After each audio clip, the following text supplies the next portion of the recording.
Hello and welcome to this week's preview show ahead of our match against Luton Town. I'm delighted, as always, to be joined by Stephen Chicken from the Huddersfield Examiner and the new bromance at Huddersfield Town, Harry Toffolo and Lewis O'Brien. How are you all? You okay? Yep, yeah, fantastic. good, thank you. You look scandalised, Toffs. Lewis seems all right with it. What's wrong, Toffs? What's wrong? I just don't want it getting out, to be honest. Well, when we did the pumpkin challenge, we have to start this show by dropping the big bombshell. I think you said, didn't you, that Lewis was your best friend? Oh. Yeah. Well, to be honest with you, he probably is. He's a great human being, and I think when you're within football, you've got to surround yourself with people that are going to improve you as a player and improve you as a person. And Lewis is certainly that type of character. Look at that smile that Lewis had when he said that, by the way. It's kind of awkward, isn't it? Because normally people say that when you're not listening to it. So, yeah. It's like being back at school, isn't it? So, Lou, what do you think about me then? Oh, just exactly so. It's refreshing to see this, isn't it, Steve? It's like taken over from the Catcher and Colin bromance from the last couple of years. Genuinely, it really is. Yeah, I mean, it's genuinely. I think, like, as a society, we're not great at sort of, particularly as men, expressing affection for each other. So genuinely, it is nice to see. Yeah. You can just see them bouncing off each other. Like they're inseparable pretty much at the training ground. I don't agree with that. Lewis, what time's lunch booked tomorrow? 12:15, I think. 12:15, right. Yeah. All right. Well, the good thing about me and Lewis, we know what each other wants at lunch and breakfast, so it's always like we can come in and we can have one of us will have all the yogurts ready, for example. It's a bit sad. Someone likes yogurt. But yeah, so we have so we got a little routine that we got a nice little table booked. I think Hoggy's clocked onto the fact we're doing that now, and he's trying to get in between us both, isn't he? Lewis, talk to us about how this friendship started out at Huddersfield Town, when it really clicked. I think really from the first day that he came in, because obviously, like Toff said, you want to surround yourself with people that'll help you improve as a person and also as a footballer. And obviously, as both being left-footed players and left-sided, we kind of need to make a bond on and off the pitch to be able to play well. And I think having a bond off the pitch makes you strengthen the bond on it. So yeah, it was probably from the first day that it clicked. When you walked in the dressing room, Toffs, were you like, right, Lewis seems like a sound guy? I just thought he's going to dye his hair blonde at some point. I've got to get myself really attached to this guy. Lewis has been a revelation since I come in, and even before that, he's been incredible. And like you said, we had that chemistry on the pitch with KG as well last year on our side, and something that we want to sort of replicate this year and keep that going and create new partnerships as well. I'm really interested when you have a friendship like you two have. When you're on the pitch, Toffs and Lewis misses a pass or doesn't give you the ball or does something wrong, what happens then? Does that friendship get set aside? You're in competition mode? Like, what are the differences? Okay, probably the example I'd use, if you're a married couple and then someone does something they shouldn't have done, and they should have, let's say they left the dishes out, didn't put dishes in the water, yeah, we'll fall out just as a normal couple will fall out. Yeah, and it happens mid-game. With football, it comes differently. Like, obviously, you're friends off the pitch, and even with like Hoggy, we're friends off the pitch, and then on the pitch, it's completely different. You're obviously demanding the best out of each other on the pitch, so one misplaced pass, just because we're good mates off the pitch doesn't mean when we're on it we can't be having a go at each other and demanding the best out of each other. Yeah, probably worse. It's probably worse. We're probably harder on each other, and I think it's because that you demand that and you expect such high standards. I think that's why Hoggy's been unbelievable, isn't he? Really, for both of us, because he demands such high standards, and he's been definitely standout performer this year again, going on from last year, and he just demands so much sort of quality on the ball, and if you don't give that to him, then he'll tell you. That's what Carlos has been on about as well, isn't it, Steve? About the players getting the motivation from each other, driving the standards for each other. It's good to hear these guys talking about that and in a similar manner. Yeah, I mean, I asked about that. Is it important to have those relationships and players getting on with each other? He said it's the most important thing. There's nothing more important for him than that.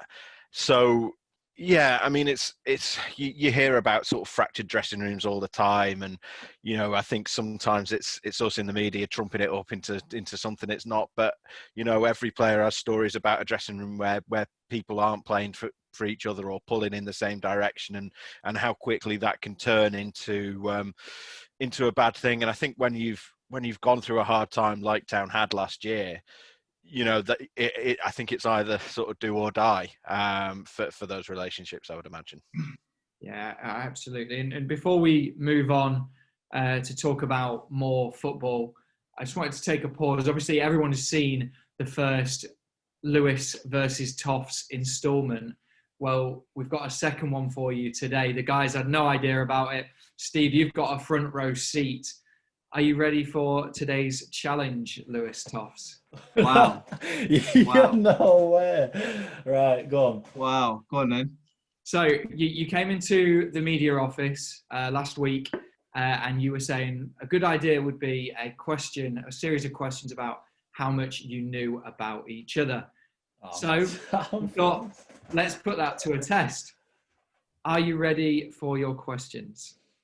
Yes. Yeah, go on then. Who wants to go first? Lewis. I think I should, because it'll make Toff look better when he gets them all right about me, and not me look worse.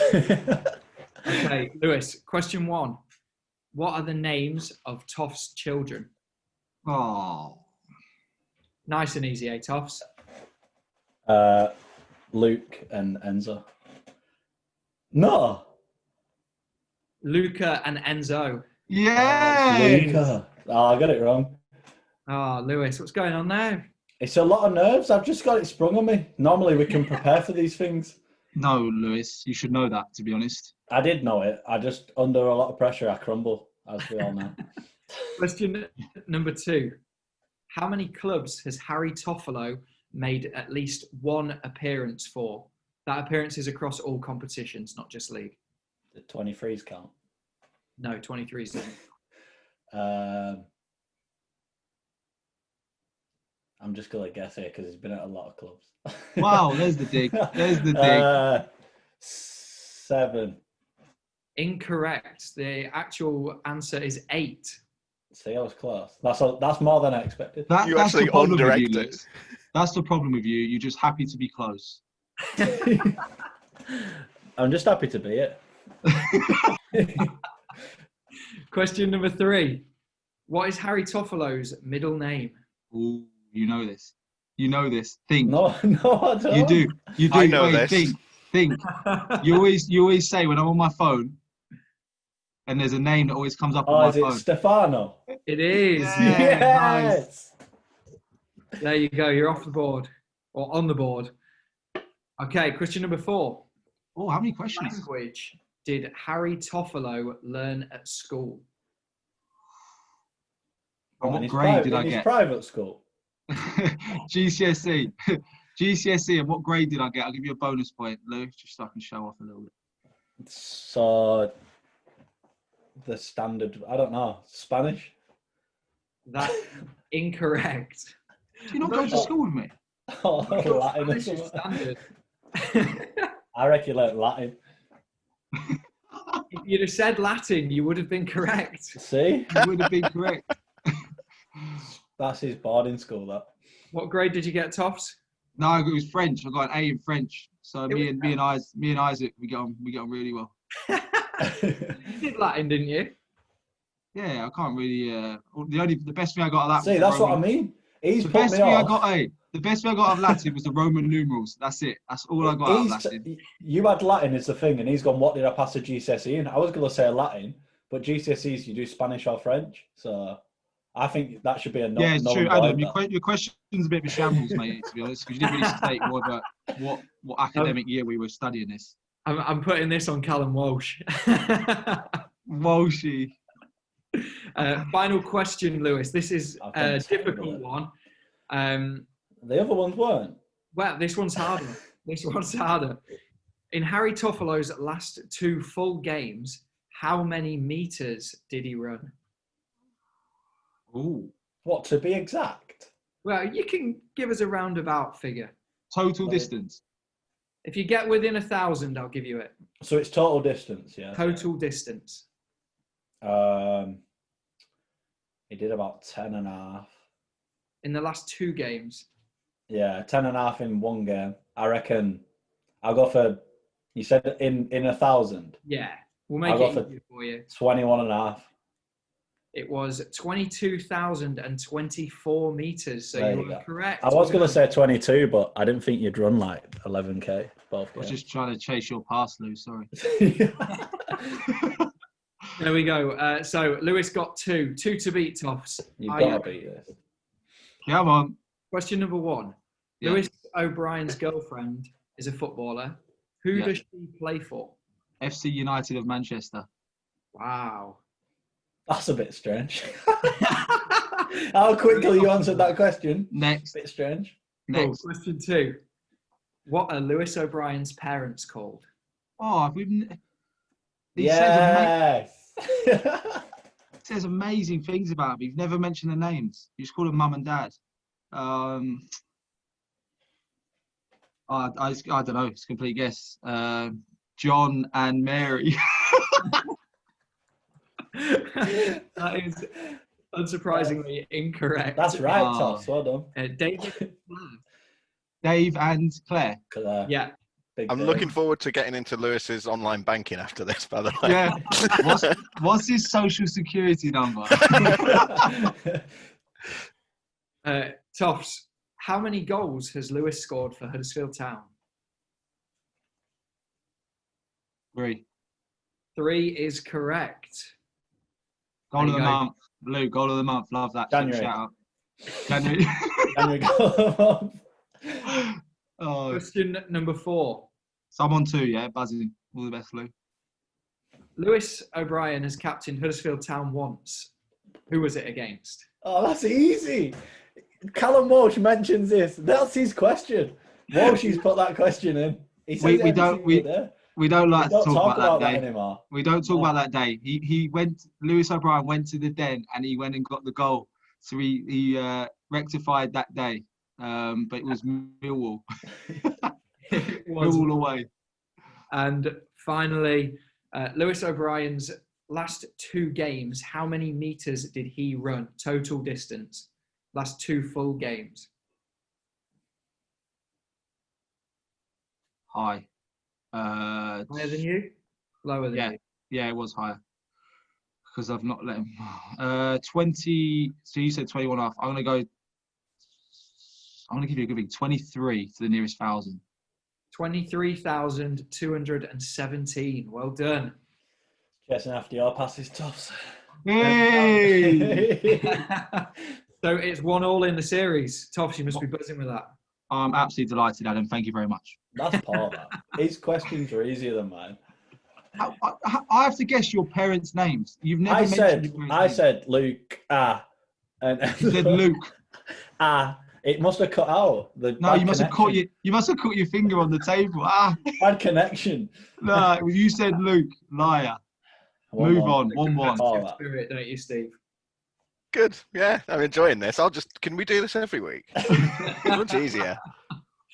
We can make a weekly show, the Toffs and Lewis show. Talking of Millwall, Lewis, obviously it's a happy stomping ground for you in the sense that you were obviously captain there last year. You scored there this year. Just 2 really big moments for you in what is still a very kind of young career for you. Yeah, definitely. I mean, to obviously captain the team last season was a massive step in my career and for myself, obviously being here since such a young age.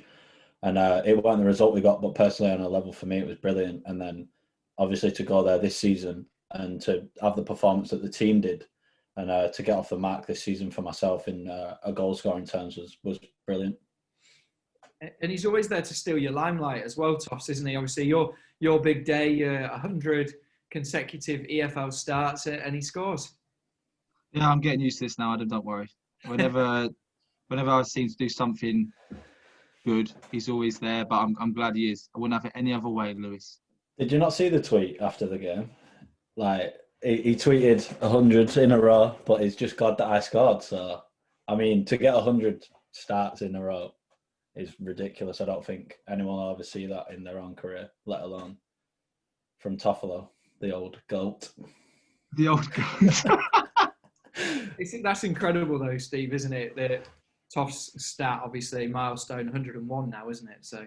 Yeah, it was something that sort of came to our attention when you arrived in January, that you'd had this big run of starts. So, yeah, great to see that continue. I think you might have been a little bit worried after was it Rotherham you went? No, Brentford you went off, wasn't it? Brentford, yeah. Yeah, you must have been a bit worried after that one that the streak was going to get broken, I guess. That's all I was thinking about, to be honest. Yeah. I think when you are so close, and I think we finished. Did you do all the maths, don't you? And you work it all out. And when I was absolutely gutted that day, and the first thing I said to the physio was like, "I'll be fine. I'll be fine for Saturday. I'll be fine."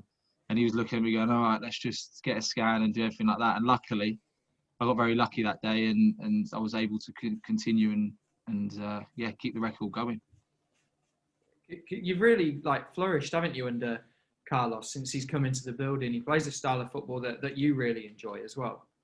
Yeah, it's all about bringing in the fullbacks. The fullbacks, I've said before, are a massive part of football clubs now. And in terms of what they want to do, a lot of teams play with 10s and wide men that roll inside. So that leaves a lot of space on the outside. And it also benefits Lewis as well, who's a box-to-box midfielder who likes to make runs in behind, because the space is there now, because these wingers are rolling inside, and the formations we play suit the way that we want to play. So as a pair, it's probably one of the favoured formation and structure that we're enjoying. That's where one of the kind of strengths in the system has come from, isn't it, Steve? Down the wide areas, especially with Toffs and Pippa.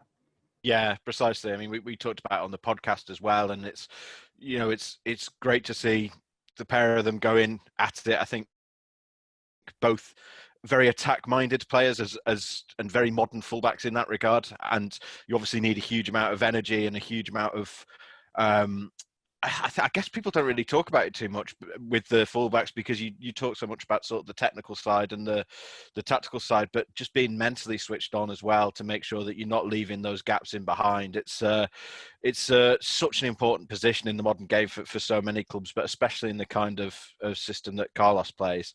And I think sort of the next challenge now is teams will have started to identify that. I think we've seen maybe the last couple of games that teams have gone, we need to stop the fullbacks here to try and stop Town. And now it's trying to find the answer to that question. It's something Carlos has talked about, finding answers and adapting to new situations and new contexts. And this is how it goes. You have a player who's dangerous. The opposition will start targeting them, but that opens up space elsewhere, and the cycle continues. So be interesting to see where the next stage of the evolution goes, and how Harry and Pippa can push through that. What's that like on the pitch, Lewis? Toffs trying to adapt to certain scenarios. We saw it against Bristol City the other night. They changed shape. The subs had a massive impact on the pitch. Then there's only kind of so much a head coach can do, isn't there? You as players have to try and adapt to what's being thrown at you. Yeah, I mean, Carlos obviously gives us every possible answer to every scenario that they're going to throw at us when we're in the game. But sometimes, obviously, football is a game that has things that you can't answer to. So obviously, when they bring their subs on and they adapt into a different formation, we have to kind of take that on ourselves, as well as the boss telling us what to do beforehand, trying to during the game. We have to kind of bring it on ourselves to try and adapt to it and change marks to different people and try and get back on top of the game when they do make them impact subs. I can imagine mentally that's quite difficult, especially when there's all these games after each other.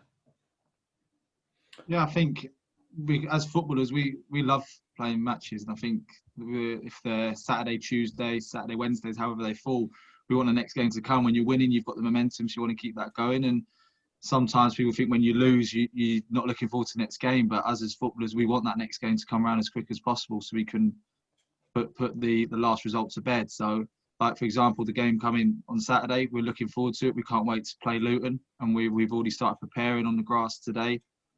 And yeah, we're in a good place, and we want to make sure that we take the confidence and the good bits on the game, because there was plenty of positives in the game against Bristol City. It was probably just a bit of a manic 4 or 5 minutes when we look back at it. But other than that, there's a lot of positives to take from the game. So we've got to make sure we lean on all of those and make sure we also rectify the mistakes, but lean on the positives definitely.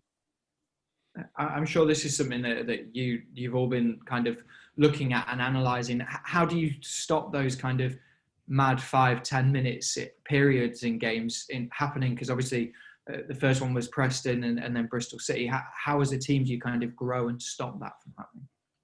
I think as a team, like, football's always going to be, sometimes you're in control of it, sometimes you're not.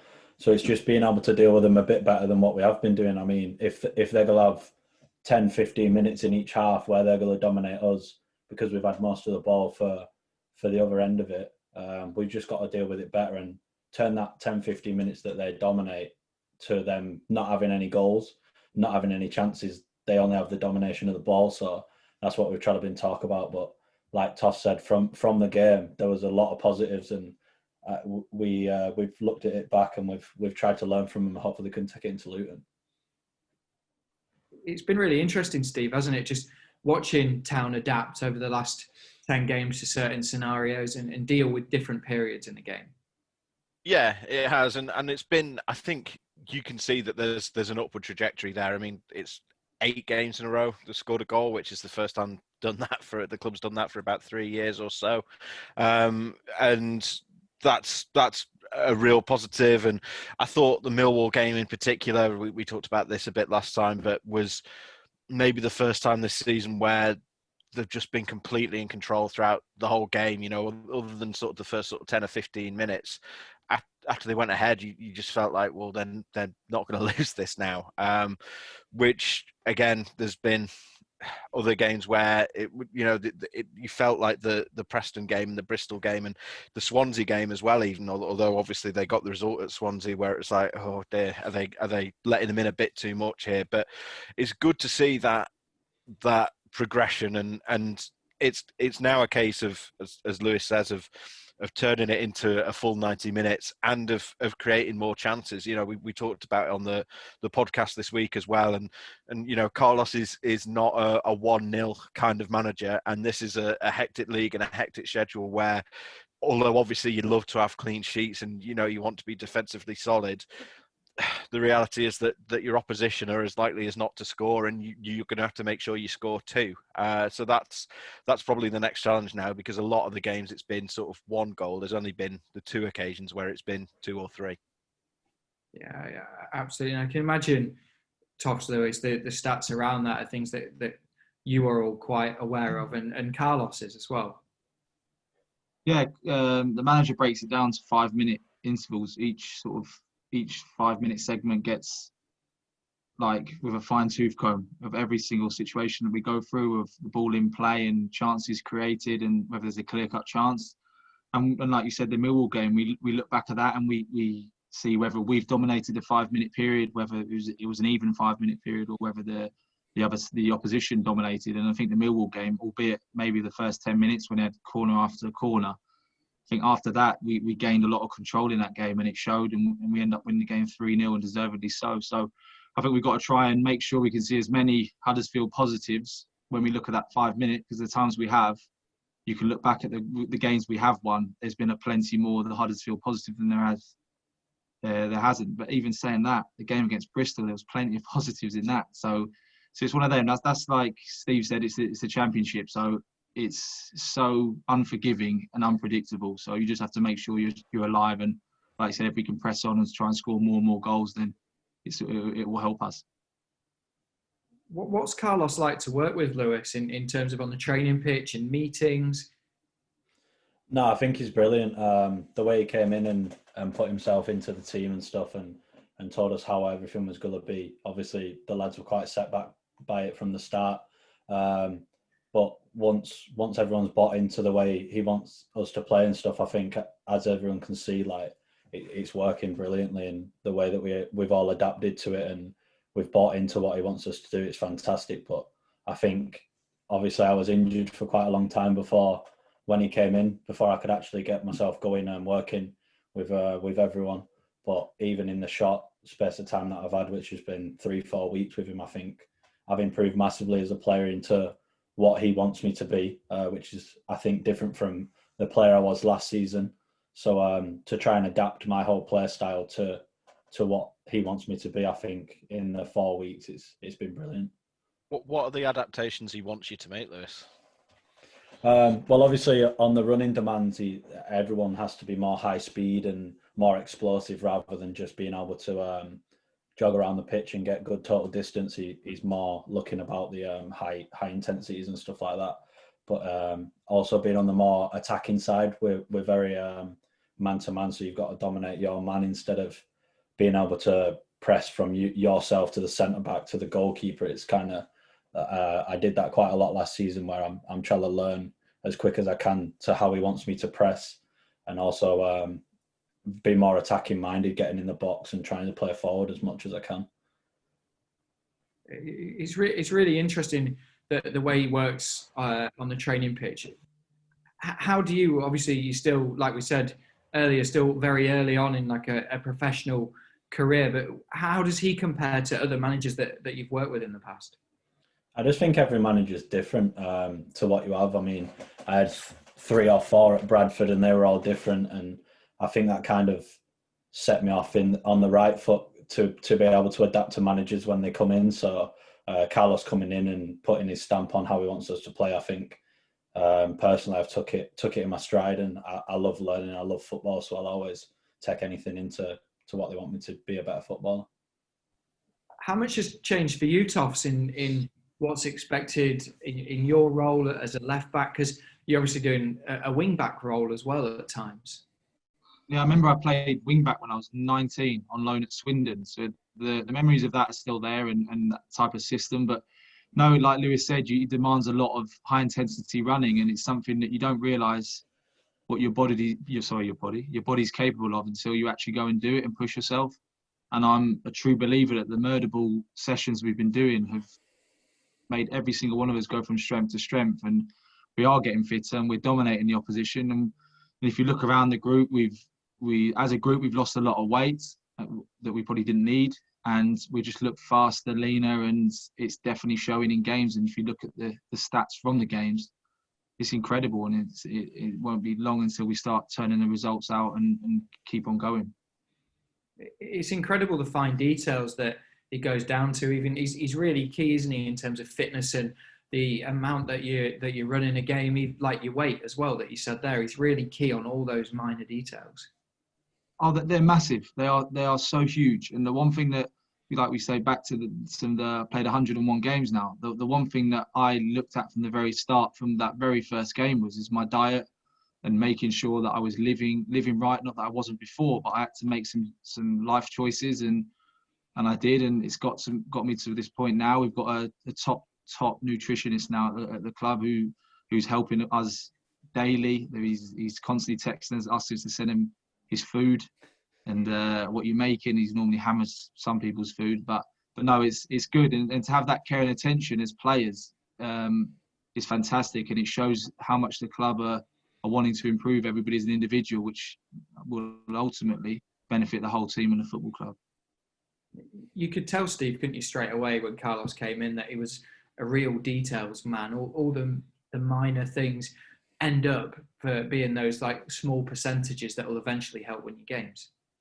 Yeah, and we're not to use the L word too much, but it was, something at Leeds United as well that was commented on a lot with Marcelo Bielsa, and it's a comparison that makes you want to scream when it comes up sometimes, because thankfully my colleagues elsewhere in the media have stopped asking about Marcelo Bielsa recently, which is good. But no, I mean it's you have to have, I think increasingly you've seen the managers who have success are the ones that have that level of detail and who are leaving absolutely no stone unturned, because and that is a self-perpetuating cycle, because if you've got a couple of managers who are doing it, then they get an advantage. So for everyone else to keep up and be successful, they have to do it as well. And it goes on, and you know, everyone's trying to get a competitive advantage on each other. So it's the way the game is going overall. And you know, I think it's a positive for Huddersfield Town to have a modern head coach like that. Not casting aspersions on any of the predecessors at all, but he's obviously Carlos ticks that box massively. Absolutely. And before we go on to talk about Luton Town, Toffs, are you okay to stay with us, or do you need to head off? No, I'm fine. Yeah, she's fine. The other one, I've got my other son. He's getting picked up at R3. He's fine. I'll get him then. No, Are you sure? I'm here, so it's fine. So it's all right. No, Luke, you can go if you want. No, I'm just saying you can stay here because I'm on the call as well. It's all right. Oh, yeah. So obviously Luton Town this weekend, they beat us twice last season. They've had a really good start to the new campaign as well. They're currently 9th in the Sky Bet Championship. How big of a task do you think this will be, Toffs? Because they're a really strong outfit this year. Yeah, they're really, really good footballing side. The way they want to play, they've got a manager he's a fantastic manager, and he knows exactly what he wants to do. And he's been a massive success at Luton Town, and he's come back and he's sort of kept that going, and he's picked up where he left off. And they're going to be a strong outfit. They're a good side. We've already seen clips of them against Rotherham, the last game they played, and I know they're a high energy side, and I know a couple of the players there as well. So no, it'll be good to see them, and also it'll be good to go toe to toe and show them a new Huddersfield Town, and one that they will not be used to. I'm for sure about that. The key is not to underestimate them, isn't it, Lewis? I think when you consider how quickly they rose up through the EFL, a lot of people are very quick to write them off, but they've been a formidable outfit, like I just said, over the last kind of probably 6 months now, to be fair. Yeah, definitely. I mean, the way that they came through the leagues and into this one that they're in is incredible. I mean, people obviously see that and think they might have done it too quick and they might not be able to live up to the demands of the championship. But I think maybe some teams might have done that last season to them and not disrespected them, but didn't go into the game thinking that they were going to be as much as a match as they were. But I think Toss makes a brilliant point that they will go toe-to-toe with them, but we will hopefully show them that we are a new Huddersfield Town to what they've played, and probably a completely different team to any of the teams they've played this season or leading up to this point. So hopefully we can prove that we're a new and improved Huddersfield. The game will be a really interesting one, won't it, Steve? Obviously, like I say, Luton have started very well, a new Huddersfield Town side. It would be two sides that are finding their feet, aren't they, again? Yeah, I mean, to be fair, Luton's form at the end of last season was incredible as well. I think they only lost one of their last 11 or something like that. So they came out really, really strong at the end of last season, and after Nathan Jones returned, and I think we all remember that game at the John Smiths last time. I think that was kind of the game that sent the fans down to sort of the lowest depth last season, and which is when Town got relegated, all the fans were chanting Luton Town away, and I don't think anyone is joking about them quite so much anymore. I think we've talked about it, I mean, continuously, but just we know that Town are really good on the counter attack. They were throughout last season as well. They have been this season, and they've shown signs, particularly when you're talking about a goal that involved all 11 players against Millwall, or another long move that came off for the goal against Bristol on Tuesday night. You're starting to see signs that Town are a team that can pose issues off their own back, and that aren't relying on the counter-attack, aren't relying entirely on teams coming towards them. And I think they're going to need that against Luton, because they are a team that, they generally don't tend to go and win 3-0. I think it's fair to say. So they'll be looking to keep things tight, particularly away from home.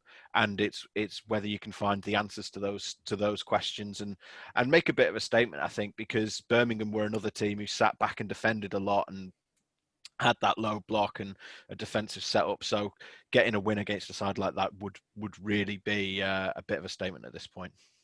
And it's about finding that consistency as well. Obviously, that's the key in the Championship. But if you can start to put 2 or 3 wins together, for example, everything looks so much more rosy, doesn't it?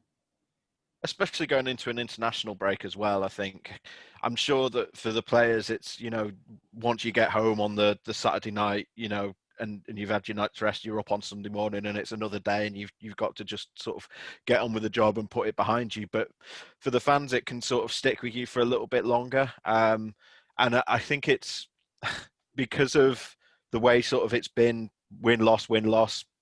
Obviously, they had the good run in the middle of that, but not too many draws in there. And you feel like 12 points from this run of games would be a brilliant return. And 9 points people would be, you know, a little bit less happy with. So, yeah, a nice result to take into the international break would go down really well. Just finally, we'll talk a bit about the international break. Obviously, it was a massive period for us last time just to get Carlos's ideas and philosophies down even more. I guess with this run of fixtures, Toffs, that you'd have had less time on the grass actually doing things, more time in the classroom. So that the upcoming international break could really help the side develop and kick on into that next gear. Yeah, that's the main thing. When you've got so many games, you do a lot more of the classroom work, and we're doing homework on our players, and we're doing it quite often under Carlos as well. And he likes to get his meetings in and likes to get his point across, which is perfect. It means the players know exactly what they're going to be doing, and we have a clear mind going into the game. But no, it's an opportunity now, and with no game, you can sort of get all the lads together and work on little bits that they feel that needs working on. And I'm sure there are going to be a few murder ball sessions in there as well, which we're not really looking forward to. It's probably the perks of playing so many games that you don't get a murder ball stuck in on midweek. But no, it's good. It's going to be good. And I think the lads, to be honest, are missing murder ball a bit. What do you think, Lewis? I ain't done that many, to be fair. Obviously, I missed out on a few and I kind of came back into the run of games. But like Toff said before, murder ball probably set the lads off in the best possible foot that they could. So for us to maybe get another probably 2 murder balls in the week and the rest, it won't be a bad thing for us all, to be fair, even though it is horrible mentally and physically when you play, and it's good for you once you've done it. Hopefully we go into the international break with that winning feeling. Huddersfield Town fans, if you're watching this, you can watch our game against Luton Town on iFollow HTAFC. Obviously, season card holders, you can watch the game and have access for it with the package that you bought at the start of the season. If you're not a season card holder, then you can purchase a match pass for £10. Thank you very much for watching. Steve, Lewis, Toffs, thank you again. Toffs, Lewis, I presume you'll be speaking in about 5 minutes' time on the phone anyway, so thank you very much. Cheers. The way you say Huddersfield Town fans. Lou, have you turned off now? Yeah. I think I've disconnected. I'm not sure. Yeah, it's fine. Yeah, all right. Are you? Hey, just the Radox in the bath tonight. Yeah, that's it. Yeah, the red one with a the red one. cracked Lovely. black pepper. All right. Yeah. All right. Cheers. All right. See you in a bit, mate. Bye.